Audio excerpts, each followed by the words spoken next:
This is Amplify You, the podcast about you discovering your message and broadcasting it to the world.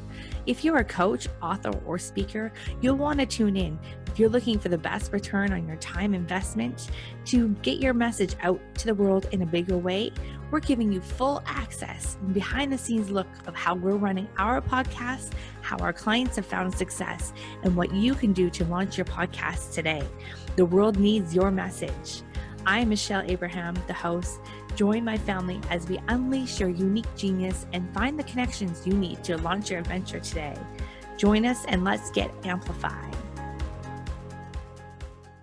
Hello, Amplify You family. Michelle Abraham, your host here today with a special guest. I know I say that every time, but this guest is really special because I actually have so many connections with her. We connected recently online, but looking on Facebook, we're like, wait a second, we have so many connections that feedback way beyond business into friends and family and things like that. So, and funny enough, we were connected by my online business manager, Benita, who lives in South Africa. Meanwhile, Nicole, my guest today, lives very close to where I live and where my husband grew up. And in fact, I think they even went to the same high school. So how crazy is that? You have to go all the way around the world to be connected to someone in your own backyard. So I am so happy to have this be Ask the Expert interview today. I'm talking to Nicole Santer. She's the founder and CEO of Luminess, which is a boutique business agency. So Nicole, I'm going to say hi to you first, and then we'll get a little bit more info to our audience and listeners today. How are you doing? I'm doing wonderful. How are you doing? I'm doing great. Well, I'm glad we finally got you on this show because it's something we've been wanting to talk about for a while. And in fact, Nicole's going to be coming to speak to our Raise Your Vibe Mastermind in a few months, and I'm looking forward to it. And so Nicole's specialty is that she's a business strategist and highly intuitive systems alchemist. And I love that word. She's devoted to supporting soul-led women to shine. So her mission is to change the lives of the leaders who are shifting the consciousness of humanity so they can expand their impact and scale their income. It sounds like right up the alley of a lot of the clients we work with too. So we share that commonality of working with people that are out there changing the world, making a huge impact in the world. So Nicole and her team have a wide spectrum of like turnkey solutions that they do for you, but some of the things that they specialize in is like running the back end of your online business, launching and planning executions, simple systems for automation and passive income streams so that we can really enjoy the joy and the purpose back in the work of the entrepreneurs that you're working with. So, and impacting more people, obviously, along the way. So, Nicole, I know one of the things that our audience talks about all the time, they're all entrepreneurs and they're all launching business and everything. When they come to us for podcasting, one of the fears they have is the tech. So there's a lot of tech that goes into behind not just launching a podcast, but actually a whole business. And actually I that we have to make everything online, it's even more confusing with the technology. So first of all, share with us a little bit about how you got started in doing this work. And second of all, where do we start with the tech? And like, what's something that's, you see something that is people are doing wrong out there that they really need to like slow down and figure it all out. Okay, perfect. Yeah. So how I got started in this is I just kind of like fluked in it, to be honest. I fell in love with the online space. I thought this whole idea of being able to create an online business, it was something that I didn't even know it existed. And then through various different iterations of my business, I always loved the tech and the behind the scenes. So it just seemed very natural for me to progress into doing this for my business. So I was always the one in like the masterminds or group programs that people would be like, oh, I have a question on this. I'm like, oh, it's super easy. Just do it this way. So it's always been a passion. So your question is great. I see a lot about what tech should I use? How should I do it? Overthinking, like which platform, this platform. And like the biggest piece of advice is people make it way more complicated than it needs to be. So I know that's such a sort of like a plain answer, but honestly, like to get started, what do you need? You can set up your profiles on whatever social media you want to do, and you can start with a PayPal link. Like you don't need the fancy all-in-one platform that's going to, set you back a couple $100s a month. Start basic and then grow from there. Because a lot of times people will make those big investments in something they think they quote unquote have to have, and you don't. And then you don't even know how to actually use all the functions. And so you're spending all this money getting frustrated, and it's just really not the best use of your energy and your effort at that point in time. So start basic. What do you need? An offer, a way to take payment, and a way to show up and build an audience. That's really what it is. And then iterations down the road. Yes, get into the email marketing, start building an email list, then get into designing some funnels. But it all doesn't have to be done before you actually launch. That's my biggest tip and piece of advice. I love that. Did you notice, guys, she didn't say anything about a website. And that's one thing when I was starting my business consulting was like, I was helping fitness professionals and nutritionists because that's the space I came from. And the one thing they were so focused on, like they didn't learn anything about business in their certifications, but the one thing they were focused on is I need a website. And when I have this beautiful website that I spend 10 grand on, then the clients will come. And I was like, actually, I don't think that's true. In fact, you can save a lot of that money, not have a website, still make money and bring clients in. And you're just making it a little bit harder to get clients because you're now pushing them away till this website is done. It's like this, website and they will come. And that's not true anymore, right? 100%. Well, I think you need to really be solid in who you want to help, how you want to help them, the work that you're here to do. And it takes, well, for me anyway, it took a lot of experimentation to land in this spot. I mean, I feel like I've had every title and done everything in the online space up until this point. So if I would have, and I did have a website in various iterations, but it's not what you need in order to be successful. You don't actually, quote unquote, need anything, but a lot of people use it as sort of a crutch. Just like if you got business cards printed out, like that's good. Like when was the last time you handed out a business card necessarily, right? You don't need a website. That's a beautiful example. But focus on the messaging and who you're here to help, and then augment with pieces along the way. If you desire a website, great, do that, but it doesn't have to be day one. Or you can have clients. Yeah, get some clients first. And then actually, I think like without having clients first, you don't really know what you're needing or know what you're niching down into or know kind of like where you like. So like when you first start, like go and try a bunch of things and see what lands and then do it. And it's funny. I've never struggled with tech. I love the tech. But what I've struggled with is finding one that I like long enough to keep it and not move on to the next one. So I've tried like so many things out there. And I remember hearing a quote and then this landed pretty hard for me. I was like, oh yeah, the best piece of tech you can use or get is the one that you use. Oh, sorry, the best piece of tech that you can invest in is the one that you use. And it's like, oh yeah, just because, this one's fancier, this one's got more bells and whistles, jumping to the next platform is not necessarily going to get us the results that we want with the technology. Just starting with something that actually you can work with and stick with, I think sounds like a better deal, a better way of doing it. Now, how do you work with your clients that want to like jump from tech to tech to tech to tech all the time? And there's like so many different options for so many things out there. Yeah, that's a great question. I really like to look at what they actually need, what they're going to use, and what's fit for purpose. Instead of like, I see it all the time in a Facebook group. Someone will be like, what platform should I use? And like you hear all the big name brands thrown out. It's like, that's not what you need at this point in time. So I like to go back to the basics on what do you actually want to do in your business? And then how do we augment those various pieces? But I also like to think long-term as well. So it's not, what do you need for this month? Because I have been a tech jumper as well. I've tried a lot of different platforms. And one, I like it, but it burns a lot of time and money if you're hopping from platform to platform. So get clear on short-term as well as long-term, what you actually desire to do. And then kind of like just make the decision, stick with it rather than reinventing the wheel time and time and time again. Because even just not like the build out of like the funnels and the automation, it's, making sure all the links in all the places are correct. Like that takes time, whether it's you or a team member.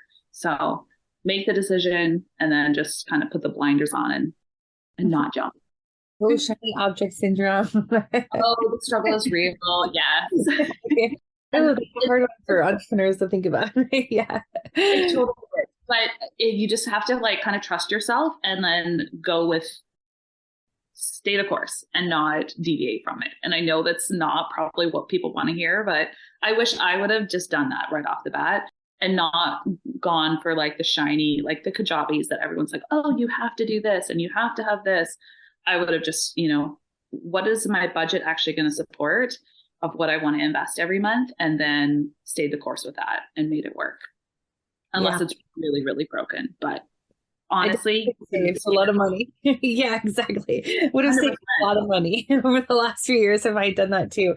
They say that entrepreneur journey is like, winding road. Well, mine was like mountains and like curves and like, crazy. It was like the Indy 500 course, like it just so many things to distract you from what you actually need. I think that's a really good key to think about what do you actually need and what can your budget at this stage in your business allow you to afford. So here's the other question that I hear all the time. It's like, I need to have this in place and that in place and this in place. What do entrepreneurs that are just getting started, like let's say a coaching program, what systems do they actually need to have in place in their business? So if I was to go back and do it all over again, what I have learned from my 7 years of doing this is that you need, what your transformation or what you're going to provide to somebody. I kind of say your island A to island B, where someone now, where are you going to get to them, get them to, and how are you going to do that? Have that rock solid, crystal clear, a way to show up and support them, a way to take payment, and then a way to show up and share what it is that you're doing. Rather than having, 10,000 different offers and all these different containers, I would suggest that somebody focus on 1 or 2 key packages. Usually I would say something a little on the entry level or lower level price point and something a little bit higher. So that way you can meet people where they're at and support them, and just rinse and repeat. Like try it, see it through all the way to the end, like do your launch and then go on to the next one. And then as you kind of like do it multiple times, then you can see, okay, this worked really well. These are the tweaks that I want to change after you get through the actual launch for the course of the program. And then the next time, add in those additional tweaks and then do that. Rinse and repeat, rinse and repeat. I have clients that we sit down, we have a strategy call, and they are still using these same strategies to sell out their offers, like 2-3 years down the road. So like when you find something that works and is your way of showing up and doing something, that is so powerful. Instead of what I did is there was one year, I think I launched 32 different offers. Oh, wow. Like it's insane. Like when I say that, and it's almost embarrassing, but like in hindsight now, I have very definitive ways that people can come in and work with me, and it just feels so much easier. And then I can just show up and share and promote those offers with ease. And I have the content ready to go. I have, if I wanted to do a webinar, I have that ready to go. However you want to do it, it's like kind of canned and can easily be done. Does that make sense? Yeah, for sure. And that makes it like a lot less stress as well. Like, so we're going through kind of like a revamping and relaunching of our brand too. And one of the things that we noticed is that we were selling this offer over here, this offer with partners, and then we're selling our own offer. But then like our time was being diluted by all these different things and, trying to sell each of the different pieces. So instead, we're just putting it all together in one piece. It's going to be a lot easier to market and easier to launch and easier for people to understand what we do. Now, you and I share a mutual friend, Steph, and Steph and I used to own a co-working space like 10 years ago. And when we were at this co-working space, I was newly out of the fitness industry and now I was like starting to do some consulting. I was pretty good at the marketing in the fitness space, which is why we had 10 locations across BC. And now we were going into this co-working space. So I was doing some consulting. And then I was like, well, I can launch books. I can help people launch their books. Sure, I can launch a funnel. Sure, I can help you with your website. Sure, I can help you with. So whatever people were coming to me for is what I was helping them with. Till all of a sudden we're like, you could do all these things with us, like podcasting and funnels and webinars and all these great things that we can support people with. And I'm like, but here's the problem is that one of my friends said to me, she's like, I know you're really good at what you do, but I have no idea what you do. And I'm like, well, someone that close to me has no idea what I do.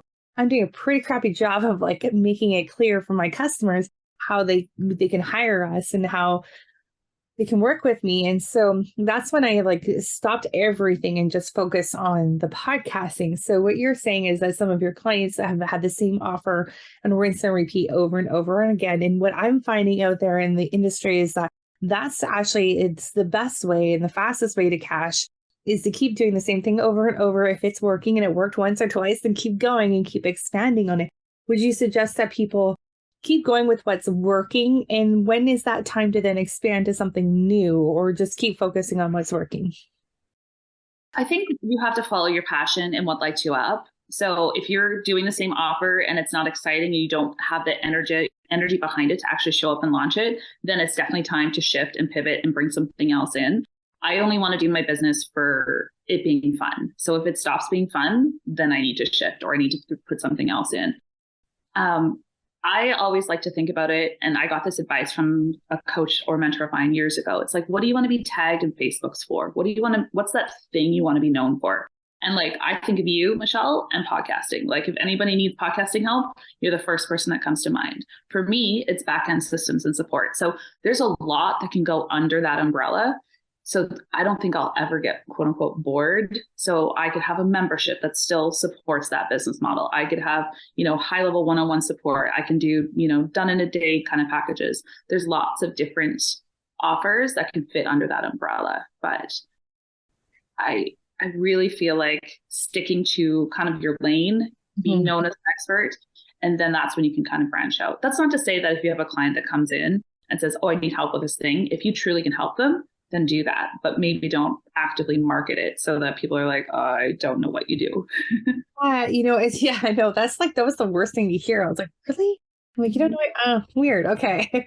But that's when I dropped everything else and focused on podcasting. And that's when I saw our income like totally like quadruple that year.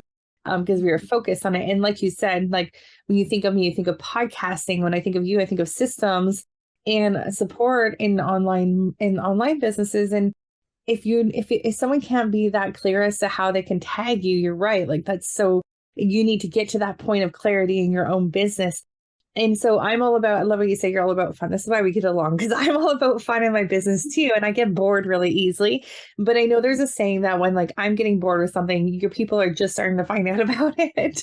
And so I think having a little bit of that flexibility in there and your availability to be able to kind of satisfy your own want to have fun, but also stick in your lane with what you're doing good, so that the creativity can come from the different kinds of programs and different ways you do offers. And I was just at a 3-day training about masterminds, and I came out of there going, okay, so a mastermind can be like us just meeting in Mexico twice a year. That can be the mastermind. It doesn't have to be a container that like is specific. That's where the creativity gets to come in. I think it's so cool. 100%. Yeah. How you package your offers. You could do like one-off workshops. If there's something that you just are really passionate about and you've kind of learned, just do that. But have your core programs or offers that people can come into. And if you don't want to launch it every month, launch it every quarter. That's totally fine. And then if you have sort of canned is such a bad way to say it, but if you have the structure for that launch every quarter, then you focus on that for, 1 month, you and your team get it ready and do that. And then you have 2 months in between to play and have fun and do a really cool mastermind, or these mini minds are popping up and retreats. There's lots of things that you can throw in between that sort of 1 or 2 key offers that you're really known for. And then that's because we're so multi-passionate. Like I could teach on so many different things and there's so many things I love, but you kind of have to eventually be known for one thing and then you can expand out. It's truly my opinion on that. Yeah, I definitely agree. With that. And, you mentioned something about launching a minute ago, and I wanted to just dive into launching for a second, because something like for me, I've been online for a while, and I've in the last 10 years, let's just put it this way, I've watched some very interesting people come out of the gates, blow up, explode online, and then start cross promoting each other. And then they diluted their email list and they all disappeared. And I was like, interesting. And they all were kind of launching the same way and doing kind of the same thing. And they created this really close bond with all each other, which was great. It looked like it was really successful at first. So one, I want to know, what's the launching strategy these days that's working well for online businesses? And how do we still collaborate and promote each other without then killing each other's email lists? Because essentially what was happening is people were bonus shopping and they were each promoting each other. And so it looks like they all amalgamated their email lists all to the same. It was about 10 of them and they all went to the same all the same people were on everyone's list, and then they kind of all went out of business, to be honest. So I don't want to see that happening again. No, we don't want that to happen to anybody. So I feel like, okay, there's two questions there. Let's start with the launch strategy. The one that you align to is the one that's going to be successful to you. I had talked to a client and we were talking about her offers and an upcoming launch. And I was like, oh, you could do a masterclass. And she was like, instant like reaction, like, no. And I'm like, okay, you don't have to do that. Like, there's no rules with how long your launch has to be, what you need to do. The idea of doing like a 5-day free challenge or event, like that is not my jam. I don't have the bandwidth for doing that. So that is not how I'm going to launch. But like doing pop-up masterclasses, guest expert spots, like that's a beautiful way for me to do it. So I think, again, it goes back to this whole experimentation, trying a couple of different ways. What works? What do you like? And there's a difference between like pushing outside of your comfort zone to something that's like on that growth edge where you're like, oh, this is a little scary, but also a little exciting. So I'm going to try and do a webinar, for example. Or if you're like, that's a hard no, I'm not doing that. Like, don't force yourself to do something just because it's worked for so-and-so. I have done that mistake. I took what my mentors were doing and I like reverse engineered, rinsed and repeated, tried to do in my business, and then it didn't work. Surprise, surprise. Because it wasn't my style. It wasn't my way of doing things. So I like to do like the non-launch launch, if that makes sense, or the lazy launch is kind of how I've termed it. It's how do you want to show up? Really, fundamentally, what you need is a way to grow your audience, like, right? A way to talk about what it is you're promoting, and then a way to bring people into your offer. It doesn't have to be more complicated than that. And everything works. Webinars work, challenges work, live streams work, cold DMs work. Not my strategy, but it works. I see people do it all the time. So find and play and test it. And then if it doesn't work for you, that was just a data point for something that you tried. Don't beat yourself up. If it doesn't go as well as you anticipate, then try something different the next time, tweak, adjust, and then keep the fundamentals when they are working as well. So does that answer the question around launch? Yeah. I know I feel like I'm giving all these answers that are non-answers. Oh, they're like, great. You're like, I like the lazy launch idea. And it's funny because I've been struggling with this for our launch that's coming up as we're rebranding and doing everything. And I'm looking at all the ways people are doing it these days. And what I'm finding is that like, oh my gosh, people are putting so many hoops and so many things in the way of people just getting what they want and being able to enroll and register for something like right away.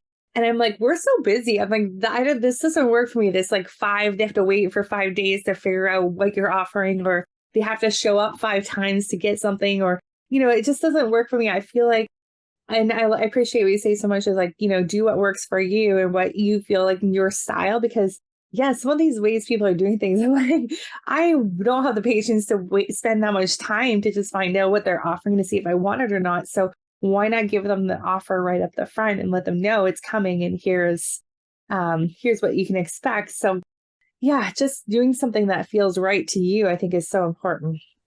100%. And I think we give our power away to others and think that there's some shiny strategy out there that's guaranteed to work. And anyone who says that, they're teaching what's worked for them, not what's going to work for you necessarily. So take everything with a grain of salt, make it your own, play and have fun. Because ultimately, if you're showing up in a good energy and you enjoy what you're doing, you're locked in and super excited about whatever it is you're offering, your launch is going to go well. But if you're trying to force it, it's just, you're going to resist it the whole time. The other thing, though, that is like a strategy that's working really well for a lot of my clients is wait lists for offers, and then giving some type of bonus to encourage people to get on the wait list. They're like the first ones to know, or if you have X amount of spots, that is a strategy that tends to work well. And then you can kind of nurture with a couple of emails. Pre-sales are working well too. So if people jump in early, reward them. So those are some strategic things that are supporting, but you can also do it via DMs. It doesn't have to be like an email sequence that you send as well. So customize it, but those are some ideas that you can try. That's good. I like those. I like the wait list because it kind of temperature checks to your offer, right? Is it like, people are like, oh yeah, I want to get on the wait list for that, or nah, that doesn't really resonate with me. Might want to tweak some of the headlines or some of the things that you're saying in there. Totally. Yeah. And I have another client. She only runs a live program a couple of times a year. And so what she'll actually do is after she launches, she'll get people on the wait list for the fall or like pre-sell if once her spots are sold out, so that people will be like, oh, maybe there's a crazy long payment plan because the program starts in the fall. So you can start your payments now and be done by the end of the program. So it makes it more accessible for people to jump in and join. So there's all sorts of creative ways that you can do it. But it's really, it's having I don't like the icky marketing tactics. It has to be in integrity and you're doing it for a genuine reason in order to get people to go and jump in and join you. And then I guess the other question was around like the cross pollination of lists. I really feel like you have to get out of your circle and start networking with other individuals that are even your potential competition, because there's going to be people that are going to resonate with me and others that won't, but maybe they still need someone to do their backend system. So getting outside of, the core 8 to 10 people that you always network with and cross promote with, and expanding, always be growing your audience with other new individuals. We want to always be bringing more people to the party. It's kind of how I explain it. So I like that idea. I feel like the strategy of like going in and like offering to do like a class or something for another coach's the community is good. One of the things that we did really well last year was embedding our offer in other people's like high ticket programs. So having something that they can embed in so that their clients already came over to our low ticket offer that they can get a low result in. And then they would be then in part of our world and then be, able to join us in some other things. I really liked that strategy a lot last year. Seemed to be good. And it was like a no brainer because you're adding value to someone else's offer stack. And it's a bonus that satisfied one of their things. So I'm doing that a few times this year. I'm also giving a few modules of our program into other people's programs. And then we're bringing guest experts into our program. And I think like I kind of like the way of doing that as well. It's kind of a way to get outside of your own circle. And it's even serving your clients like that much more. So the people that come into your containers, it's like, how amazing is it that they're going to get this additional resource and they don't have to pay an additional fee or it's built into the package price. I love it. And it's all about collaboration. And it just feels so genuine too when you do it properly. Yeah, exactly. Especially when you all serve like similar kind of audience, but with different modalities, right? We're doing a summit coming up in 2 weeks, and my 2 other partners, one does affiliate marketing and the other one does book writing. Yet we both serve the same audience in different ways. So the summit's about floor authority and influence and in profit, and so that will bring in because there's 3 different kind of angles of it too, right? So I think that's kind of a neat, a good joint venture kind of opportunity to grow your list. Mm-hmm. Yeah, there's one that I'm going to be a part of, and it's sort of a expert panel that's coming together. It's a paid challenge, I guess, for lack of a better word, or summit, but it's very accessible. And then I get to be spotlighted as a guest expert. So I feel like things like that, where people really curate who's coming in and speaking and being part of, whether it's a summit or it's bundles, those seem to be really hot right now as well. So those are great ways to have that collaboration with like-minded individuals who, again, serve that similar audience. Yeah, it's such a smart way of doing business. Besides, it's more fun to do business with other people than just yourself. But I like that idea of doing some things with people and then just expanding outside of that same 10 people all the time. Try about reaching out to people as well to be a guest expert or to do a collaboration, or if they have a Facebook group, you should do a live stream in that, or a membership. There's people that are looking for those collaborations, so don't hesitate to reach out as well. And for our listeners that are thinking about doing a podcast or have a podcast, guess what? You have the absolute best platform to be able to reach out to other people, because you can lead with, hey, would you like to be on my podcast?